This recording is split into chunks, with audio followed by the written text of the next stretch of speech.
All right, let's talk about could drinking non-alcoholic beer help you quit drinking beer? Yes, but I'm going to bring up a lot of the different points that are getting in non-alcoholic beer's way. Okay, this is a great product, and there's cultures around the world that drink barley tea instead of water.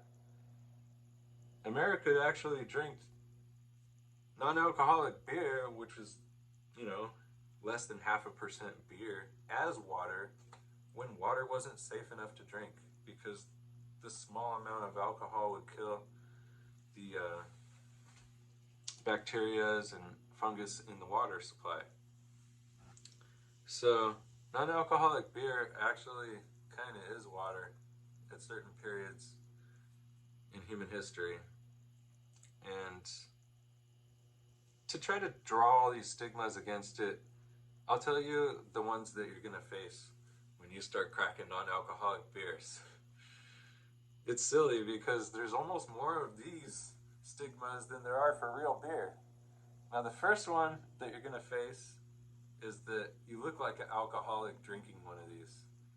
You look like more of an alcoholic drinking one of these to people because of the fact that it proves that you not only drink beer, you drink so much beer that you don't like it and you're still drinking beer.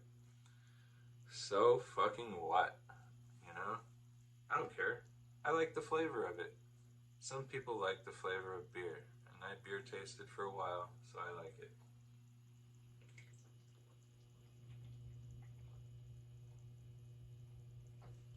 it. Which brings up my second stigma. It doesn't taste like beer. Bullshit. I brewed beer. I tasted every beer in the world, and that tastes like beer. Some of them don't. Not all of them do. But really, the only flavor that you're missing from it is the alcohol itself. Now, alcohol shouldn't really have a flavor if it's made well. I've even made beers that didn't taste like they had alcohol in it. It's not impossible.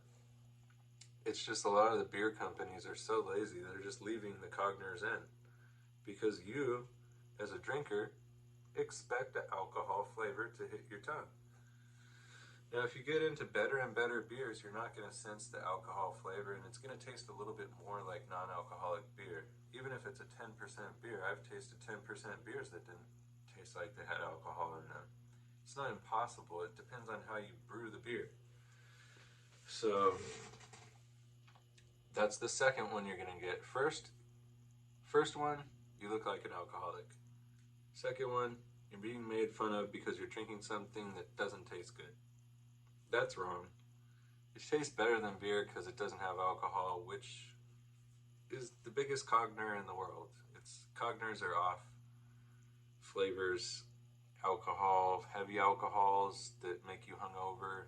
Those are the ones that you're smelling when you're drinking beer. Those are off alcohol flavors. Those aren't on alcohol flavors. You ever just like smell a vodka bottle of a good brand and like smell a vodka bottle of a bad brand? The same thing with the beers. There's no difference there. It can be done naturally. It's not all in the filtering. It's not all in the distillation. It's in the actual fermentation temperature that you will taste alcohol flavors. Now, if you keep the temperatures low, you won't taste the alcohol flavors. So that busts the whole it tastes like shit or it doesn't taste like beer. I just told you alcohol doesn't taste good, and if you keep it out of the beer, it's going to taste better, which is what they're doing.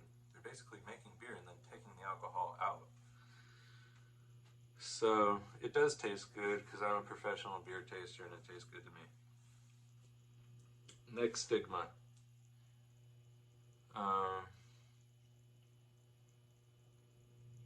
I would say that people think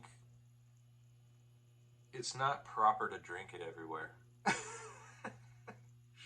Yes, this goes back to thinking this is still beer. It's not beer anymore. Alright, you go cracking one of those on your lunch break and everybody looks at you like, dude, what are you doing?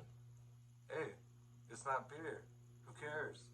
If I'm eating pizza, hell yeah, I want a non-alcoholic beer. If I'm eating a hot dog, hell yeah, I want a non-alcoholic beer. I don't want a fucking orange juice with a hot dog. I don't want milk. Maybe a soda. But let's admit that pizza and beer are very good together. Pizza and hot dogs, beer, all together, that's a good meal. Probably not very healthy, but there's certain foods that I would really rather just have a non-alcoholic beer with than water or soda.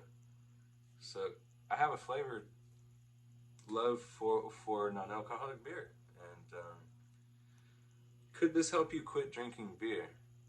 This is the hard part. Initially, it's not going to be like a Nicorette when you're quitting smoking. You're not going to get much pseudo effect out of it. When you're a drinker and you're expecting a buzz to come out of a beer that's non-alcoholic, it's probably not going to come.